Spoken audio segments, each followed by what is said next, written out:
하나님께 예배하겠습니다. 기도하겠습니다.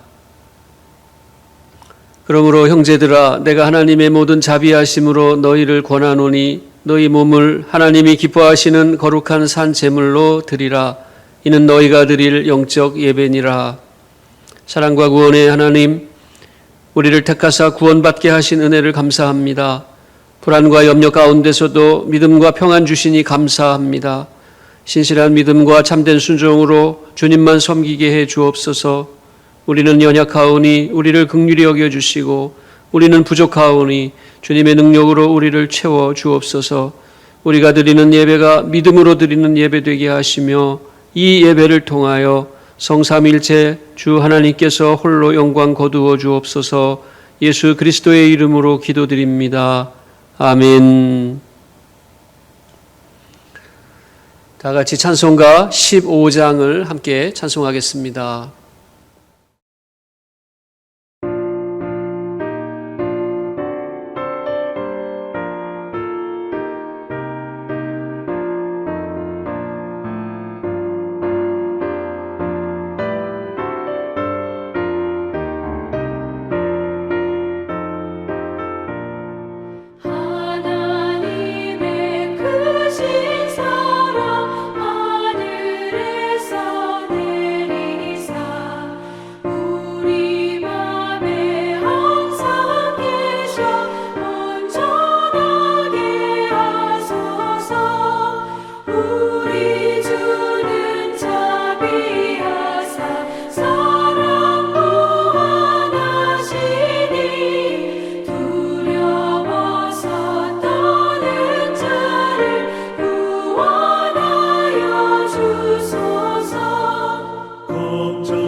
사도신경으로 신앙 고백하겠습니다. 나는 전능하신 아버지 하나님 천지의 창조주를 믿습니다. 나는 그의 유일하신 아들 우리 주 예수 그리스도를 믿습니다. 그는 성령으로 잉태되어 동정녀 마리아에게서 나시고 본디오 빌라도에게 고난을 받아 십자가에 못 박혀 죽으시고 장사된 지 사흘 만에 죽은 자 가운데서 다시 살아나셨으며 하늘에 오르시어 전능하신 아버지 하나님 우편에 앉아 계시다가 거기로부터 살아있는 자와 죽은 자를 심판하러 오십니다. 나는 성령을 믿으며 거룩한 공교회와 성도의 교제와 죄를 용서받는 것과 몸의 부활과 영생을 믿습니다. 아멘.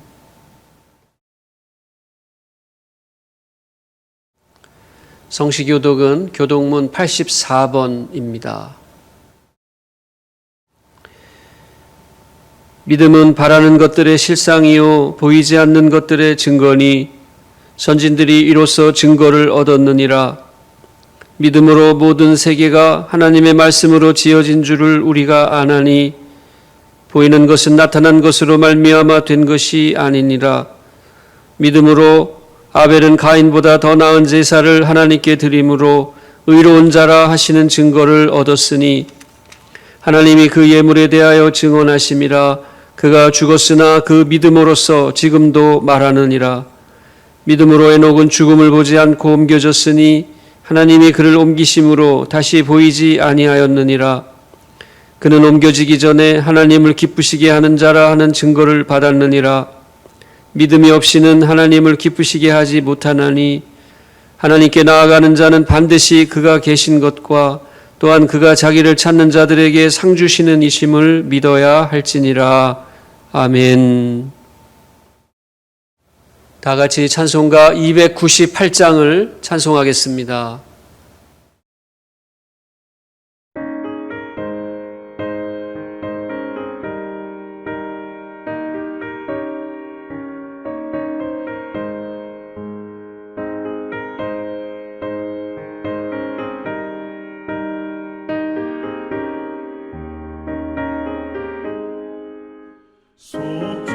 속죄하신 구세주를 내가 찬송하리라.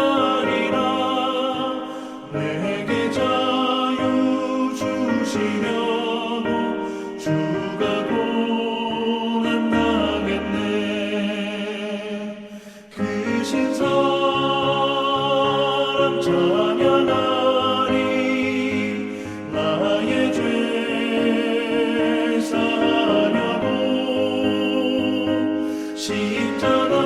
십자가에 죽임당한 나의 주 찬양하리. 내가 구원받은 증거 기뻐 전파하리라. 내 죄 모두 담당하신 주의 사랑 크셔라. 크신 사랑 찬양하리. 나의 죄를 사하려고 십자가에 죽임당한 나의 주 찬양하리.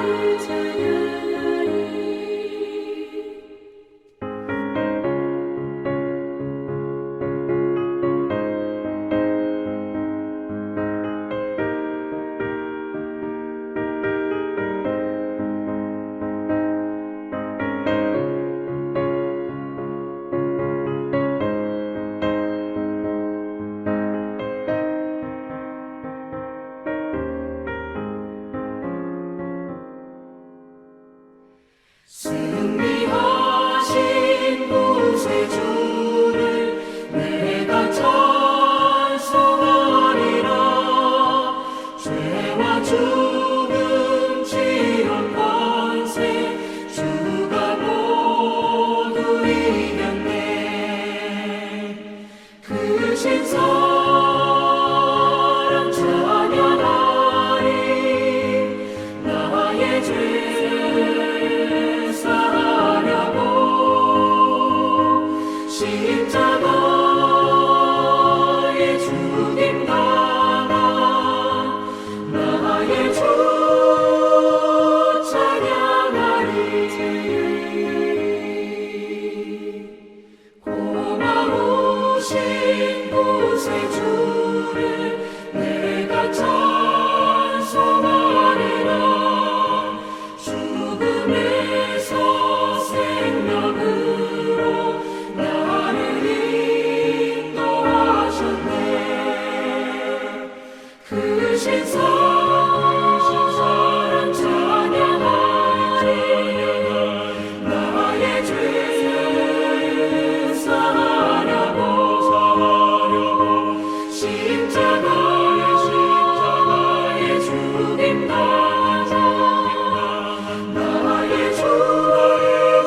하나님의 말씀은 구약성경 사무엘상 4장 1절 하반절부터 11절까지 말씀입니다.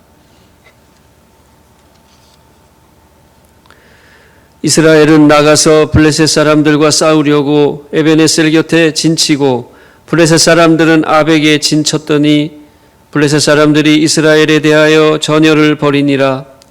그 둘이 싸우다가 이스라엘이 블레셋 사람들 앞에서 패하여 그들에게 전쟁에서 죽임을 당한 군사가 4,000명 가량이라. 백성이 진영으로 돌아오매 이스라엘 장로들이 이르되 여호와께서 어찌하여 우리에게 오늘 블레셋 사람들 앞에 패하게 하셨는고 여호와의 언약궤를 실로에서 우리에게로 가져다가 우리 중에 있게 하여 그것으로 우리를 우리 원수들의 손에서 구원하게 하자 하니 이에 백성이 실로에 사람을 보내어 그룹 사이에 계신 만군의 여호와의 언약궤를 거기서 가져왔고 엘리의 두 아들 홈니와 비느하스는 하나님의 언약궤와 함께 거기에 있었더라. 여호와의 언약궤가 진영에 들어올 때에 온 이스라엘이 큰 소리로 외치매 땅이 울린지라. 블레셋 사람이 그 외치는 소리를 듣고 이르되 히브리 진영에서 큰 소리로 외침은 어찌 됨이냐 하다가 여호와의 궤가 진영에 들어온 줄을 깨달은지라. 블레셋 사람이 두려워하여 이르되 신이 진영에 이르렀도다 하고 또 이르되 우리에게 화로다. 전날에는 이런 일이 없었도다. 우리에게 화로다.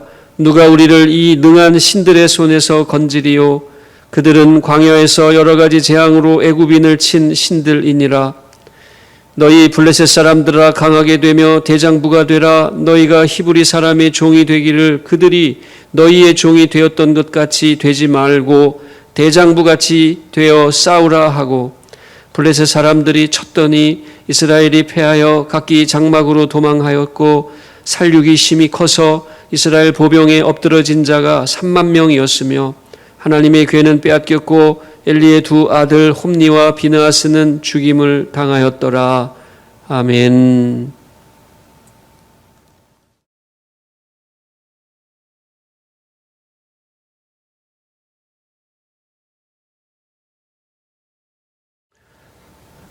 오늘 하나님의 말씀을 나누는 저와 여러분에게 주님의 사랑과 은혜가 충만하기를 바랍니다. 이스라엘은 가나안 땅에 정착해 가는 중에 사사 시대를 지냈습니다. 사사 시대는 사사기 마지막 구절인 사사기 21장 25절에서 이스라엘의 왕이 없으므로 사람이 각기 자기의 소견에 옳은 대로 행하였더라 하는 말씀처럼 이스라엘 백성들이 하나님의 율법에 따르기보다 자기 주장을 내세우며 살았던 시대였고 또 사무엘상 3장 1절에서도 말씀하듯 여호와의 말씀이 희귀하여 이상이 흔히 보이지 않았던 신앙적으로 영적으로 둔했던 시대였습니다. 왕정이 세워지기 전에 사사의 명맥이 끊어졌고 이스라엘 민족은 불안정한 상태였습니다. 엘리 제사장이라는 이름의 지도자가 있었지만 나이가 너무 많고 또 눈이 몹시 어두워 성전 일을 돌보지 못하여 홈니와 비느하스라는 두 아들이 대신 그 일을 맡아 했습니다. 그러나 홈니와 비느하스는 부패한 제사장들이었습니다. 사무엘상 2장 12절 이하의 말씀에 따르면 그 두 아들의 죄악과 행실은 입에 담기도 부끄러운 일이었습니다. 제사의 제물을 빼돌리고 성전에서 음란한 일을 저질렀습니다. 결국 하나님께서는 엘리와 그의 아들들 또 그의 집안을 모조리 심판하시게 됩니다. 이와 같은 혼란한 시대에 외부에서 이스라엘을 괴롭히던 민족들도 많았습니다. 가나안 땅을 중심으로 요단강 동쪽으로는 모압, 에돔, 암몬 족속이 있었고 북쪽으로는 아모리족과 서쪽에는 지중해 변의 블레셋 족속이 살고 있었습니다. 이스라엘은 사사 시대에 주변 그 민족들과 계속 전쟁을 치러야 했습니다. 그 중에서도 아주 호전적인 블레셋 족속이 가장 거셌습니다. 나중에 이스라엘의 왕정이 들어서고 다윗 왕이 블레셋을 완전히 정벌할 때까지 이스라엘 백성은 블레셋으로부터 많은 괴롭힘을 당했습니다. 오늘 말씀의 배경은 이스라엘 사사시대와 왕정시대 과도기에 있었던 블레셋과의 첫 번째 대규모 전쟁입니다. 전쟁 초반부터 이스라엘은 패색이 짙었습니다. 처음 전투에서 4,000명의 군사가 목숨을 잃었고 전쟁 마지막에는 이스라엘 보병 3만 명이 전사했습니다. 이스라엘군은 처음 전투에서 4,000명의 군사를 잃었을 때 작전상 후퇴했습니다. 그리고 진영으로 돌아와 장로들과 회의를 합니다. 패배의 원인을 분석하고 전쟁에서 이기기 위해 한 가지 중요한 작전을 세웠습니다. 그것은 여호와의 언약궤를 가져다가 전쟁할 때 메고 나가자는 전략이었습니다. 과연 이스라엘 백성다운 작전이었습니다. 여러분, 언약궤는 하나님의 법궤입니다. 출애굽 광야 시절 하나님의 성막 지성소 깊은 곳에 안치되어 증거궤라 불리우며 하나님의 임재와 영광을 보여주었던 거룩한 성물입니다. 이스라엘의 장로들은 작전 회의를 하면서 과거 언약궤를 앞세우고 행진할 때에 하나님께서 모든 대적들을 물리쳐 주시고 기적과 능력으로 숱한 전쟁에서 승리하게 했다는 조상들의 그 경험담을 기억했을지 모릅니다. 그리고 그들의 오래된 신앙 고백인 만군의 여호와의 이름, 여호와 체바옷 신앙을 내세웠을 것입니다. 작전회의에서 결정한 대로 당시 언약궤가 있었던 실로에 사람을 보내서 그 언약궤를 가져오도록 했습니다. 하나님의 언약궤가 전쟁터에 이스라엘 진영으로 운반되어 오니 이스라엘 군대 사기가 하늘을 찔렀습니다. 5절에 보니 여호와의 언약궤가 진영에 들어올 때에 온 이스라엘이 큰 소리로 외치매 땅이 울린지라 하고 말씀한 것처럼 땅이 진동하고 울릴 만큼 이스라엘의 사기가 충천했습니다. 그 환호성의 소리가 블레셋 진영에까지 들렸다고 했습니다. 이스라엘 진영을 수시로 점령하던 블레셋이 이스라엘 진영에서 들리는 환호성 소리의 이유를 알아보았습니다. 그러니 여호와의 언약궤가 진영에 들어왔다는 사실을 알게 되었습니다. 6절에 블레셋 사람이 그 외치는 소리를 듣고 이르되 히브리 진영에서 큰 소리로 외침은 어찌 됨이냐. 7절 이하에 신이 진영에 이르렀도다. 우리에게 화로다. 전날에는 이런 일이 없었도다. 우리에게 화로다. 누가 우리를 이 능한 신들의 손에서 건지리요. 그들은 광야에서 여러 가지 재앙으로 애굽인을 친 신들이니라 하고 두려워합니다. 그때 블레셋의 장군도 자기 병사들의 사기를 높여주려고 했습니다. 너희 블레셋 사람들아 강하게 되며 대장부가 돼서 싸우라. 자칫 잘못하면 이스라엘 사람들의 종이 될 판국이니 열심히 싸워야 한다는 장군의 동료였던 겁니다. 이처럼 이스라엘은 이스라엘대로 사기가 충천했고 블레셋도 질세라 서로가 최선을 다해 싸울 것을 격려하는 상황이었습니다. 모두가 다 하나님 언약궤 때문이었습니다. 하나님의 언약궤로 사기가 충천하고 하나님의 언약궤로 두려워하는 겁니다. 그런데 언약궤를 두려워하는 블레셋도 모르고 사기 충천했던 이스라엘 백성도 알지 못했던 사실이 하나 있었습니다. 4절 하반절에 엘리의 두 아들 홈니와 비느하스는 하나님의 언약궤와 함께 거기에 있었더라 하는 말씀입니다. 이 말씀에서 보듯 제사 제물을 탐하고 음란의 죄를 저지르며 하나님의 제사를 멸시한 제사장의 아들들이 언약궤와 함께 있었다는 사실입니다. 이스라엘 장로와 백성들이나 또 군사들 중에 홈니와 비느하스의 타락상을 소문을 통해서 들은 사람도 있었을 것입니다만 그들은 개의치 않았습니다. 하나님 언약궤 자체의 능력이 있음을 믿었기 때문일 것입니다. 언약궤만 있으면 그 곁에 누가 있든 누가 그 언약궤를 매든 큰 문제가 되지 않을 것이라고 생각도 했을 것입니다. 하지만 다시 전쟁이 시작되었고 최종 전쟁의 결과는 이스라엘 보병 3만 명이 전사하는 이스라엘의 참패로 끝났습니다. 4천 명이 죽은 게 아니라 3만 명이 죽은 전쟁이었습니다. 하나님의 언약궤도 블레셋에게 빼앗겼습니다. 홈니와 비느하스는 죽임을 당했습니다.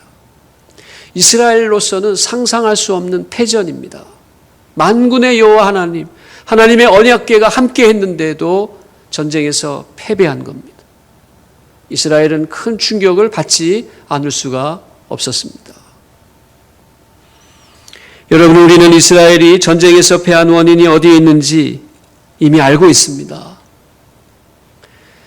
전쟁에서 패한 원인, 강력한 언약궤 투입 작전이 무용지물이 된 원인은 홈니와 비느하스의 부패와 타락에 있었던 것입니다. 여러분, 하나님의 언약궤는 실상 언약궤 자체로 능력의 성물입니다. 언약궤에는 하나님의 영광이 임하고 하나님의 영광이 임한다는 것은 하나님의 능력과 권세가 임하는 것임을 의미합니다. 여호수아 3장에 보면 이스라엘 민족이 요단강 건너는 장면이 나옵니다. 언약궤를 맨 제사장이 물속에 발을 디디는 순간 사해로 들어가는 요단에 넘치는 물줄기가 멈추었습니다. 제사장들이 언약궤를 메고 요단 안에 들어가 있으니 그 많은 물줄기가 그치고 요단은 마른 땅이 되었다고 했습니다. 이스라엘 백성들이 홍해의 기적처럼 마른 땅을 밟으며 요단을 건넜습니다. 백성들이 다 건넌 후에는 언약궤를 맨 제사장들이 요단에서 올라왔고 강물이 다시 원래대로 흘렀습니다. 여호수아 4장 18절에 여호와의 언약궤를 맨 제사장들이 요단 가운데에 나오며 그 발바닥으로 육지를 밟는 동시에 요단물이 본 곳으로 도로 흘러서 전과 같이 언덕에 넘쳤더라고 말씀한 것처럼 언약궤 자체에는 흐르는 강물도 멈추게 할 정도의 상상을 초월하는 힘이 있었던 것입니다. 또한 여호수아가 여리고성을 점령할 때 하나님의 언약궤를 앞세우고 여리고성을 돌았습니다. 여호수아가 가나안 땅에서 가나안 족속과 화친하지 않고도 전쟁에서 이길 수 있었던 이유는 하나님 언약궤와 함께 움직였기 때문입니다. 나중에 블레셋과의 전투에서 빼앗긴 언약궤는 블레셋 성읍 아스돗으로 옮겨져 블레셋의 신전에 안치됩니다. 그러나 그 언약궤 때문에 하룻밤 사이에 다곤 신전에 어마어마하게 큰 신상들이 다 무너집니다. 하나님의 그 언약궤의 능력 때문입니다. 스티븐 스필버그 영화 감독은 오래된 영화이지만 인디아나 존스라는 영화에서 짤막하게나마 그런 언약궤의 능력을 암시하는 장면을 만들어 보여주기도 했습니다. 독일 나치 부대가 악한 의도로 법궤를 가로채서 운반할 때 언약궤를 담은 보관 상자에 찍힌 독일 나치 마크가 타버리는 장면으로 하나님 언약궤의 능력을 나타냈습니다. 이처럼 언약궤는 살아계신 하나님의 능력이 발휘되는 거룩한 성물입니다. 하나님의 능력과 힘, 하나님의 영광의 상징, 또 실제적인 힘입니다. 그런데 블레셋과의 전투에서는 하나님의 언약궤가 아무런 능력을 발휘하지 못한 것입니다. 그것은 언약궤의 능력이 없어진 것도 아니고 하나님께서 언약궤와 함께하지 않으신 것도 아니었습니다. 이유는 홈니와 비느하스의 죄악 때문이었습니다. 그동안 이스라엘 백성들은 열심히 제사를 드렸지만 그 제사들은 연락되지 않았습니다. 제사는 제사가 아니었습니다. 사사기를 보십시오. 사사시대 말기에는 제사가 우상숭배인지 하나님 경배인지 구분이 안 됩니다. 하나님은 제사를 통해 순종과 헌신, 믿음과 진심을 원하시는데 사람들은 생활에서 우상숭배와 폭력을 일삼았습니다. 제사를 드리면 제물에만 관심이 많았습니다. 거룩한 모양과 경건한 형식이 있으면 뭐합니까? 썩어있는 속과 부패한 내용물이 가득한 회칠한 무덤과도 같은 제사는 하나님께서 받지 않으시는 겁니다. 홈니와 비느하스는 이스라엘의 승리를 위한답시고 제사를 드리고 언약궤를 메고 전쟁터에 왔겠지만 그들에게는 정작 임마누엘 하나님에 대한 믿음이 없었습니다. 하나님을 향한 신실한 믿음, 순종과 헌신 없이 제사를 드린들, 언약궤를 메었다고 한들 아무 소용이 없는 겁니다. 이러한 사실을 어려서부터 듣고 알고 있었던 엘리 제사장의 어린 제자 사무엘 선지자는 순종이 제사보다 낫고 듣는 것이 순양의 기름보다 낫다는 말씀, 또 하나님은 외모보다 사람 마음 중심을 보신다는 말씀을 강하게 선포하지 않을 수 없었던 것입니다. 여러분, 우리가 무슨 예배를 드리든 하나님은 언제나 거기서 우리의 어떤 예배라도 받아줄 것이라고 생각하면 오산입니다. 가인의 제사를 기억하십시오. 죄악을 품고 드리는 제사는 하나님이 받지 않으시고 믿음 없이 드리는 제물은 쓸데없는 것입니다. 우리의 예배 역시 죄악을 회개하고 정결한 영혼으로 하나님께 나아가지 않으면 안 되는 겁니다. 신앙생활의 능력과 승리의 원천은 눈에 보이는 언약궤에 있는 것이 아니라 보이지 않는 하나님께 있음을 기억하십시오. 그러기에 죄악에 물든 영혼으로는 안 됩니다. 순종과 겸손이 아닌 멸시와 조롱과 탐욕과 욕망으로는 하나님 마음과 뜻을 움직일 수 없음을 저와 여러분이 다시 한번 기억하시기를 바랍니다. 여러분, 우리 신앙의 승리는 보이는 것에 달려있지 않고 보이지 않는 하나님께 달려있습니다. 우리의 예배가 믿음의 예배, 순종과 헌신에 살아있는 예배가 되기만 하면 우리는 어떤 싸움에서도 승리할 수 있습니다. 우리가 진정 여호와 츠바옷 만군의 여호와 이름으로 승리하고자 원한다면 우리 안에 있는 죄를 회개하고 악을 물리쳐야 합니다. 부패하고 타락한 마음을 버려야 합니다. 로마서 12장 1절 이하에서 말씀합니다. 그러므로 형제들아, 내가 하나님의 모든 자비하심으로 너희를 권하노니 너희 몸을 하나님이 기뻐하시는 거룩한 산 제물로 드리라. 이는 너희가 드릴 영적 예배니라. 너희는 이 세대를 본받지 말고 오직 마음을 새롭게 함으로 변화를 받아 하나님의 선하시고 기뻐하시고 온전하신 뜻이 무엇인지 분별하도록 하라 라고 말씀했습니다. 여러분, 언약궤에 하나님께서 임재하시려면 언약궤 뚜껑 속죄소 위에 죄를 사하는 핏부림의 예식이 있어야 합니다. 우리가 나누는 예수님 사랑의 언약이 힘을 발휘하려면 예수 그리스도의 피로 우리의 속죄가 이루어져야 합니다. 코로나19 시대에 자기의 소견이 옳은 대로 행하는 이 때에 부패하고 타락한 예배가 아니라 하나님께서 기뻐하시는 회개와 속죄와 믿음과 순종의 예배를 통하여 우리의 모든 싸움에서 승리하는 저와 여러분 되기를 기도합니다. 기도하겠습니다. 사랑과 구원의 주님, 우리에게 날마다 승리를 주시는 주의 은혜에 감사합니다. 날마다 우리 자신을 돌아보아 죄와 허물을 회개하게 하여 주옵소서. 부패하고 타락한 마음 버리고 믿음과 순종의 예배를 드리게 해 주옵소서. 주 이름의 권세가 말과 혀에 있는 것이 아님을 깨닫게 해 주옵소서. 순결하고 정결한 마음으로 주님을 기쁘시게 하며 악은 모양이라도 버리는 승리의 삶을 살게 해 주옵소서. 우리 빛의 교회가 믿음으로 영적 싸움에서 승리하는 한 해 되게 하여 주옵소서. 예수님의 이름으로 기도드립니다. 아멘. 다 같이 찬송가 357장을 찬송하겠습니다.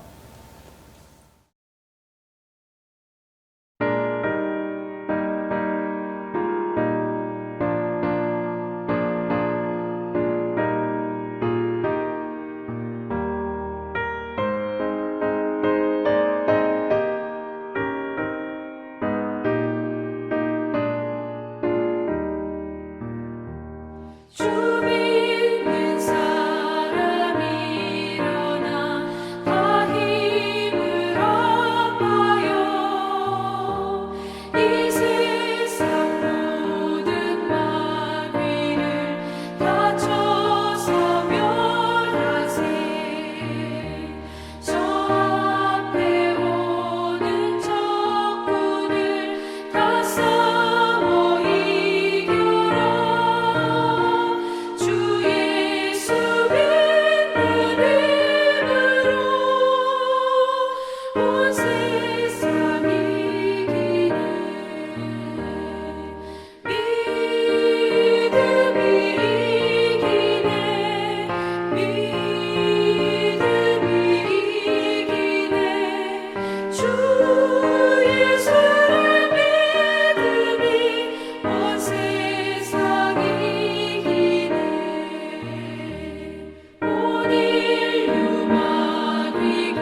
기도하겠습니다. 이제는 우리 주 예수 그리스도의 은혜와 하나님 아버지의 지극하신 사랑과 성령님의 감화감동 교통위로 충만케 하시는 역사가 신실한 믿음과 참된 순종으로 승리의 삶을 살기 원하는 우리 빛의 교회 교우들 머리 위에 함께 예배하는 모든 분들과 또 우리 가정과 기업과 자녀들 머리 위에 우리 나라 위에 이제부터 영원까지 함께 하시길 축원하옵나이다. 아멘.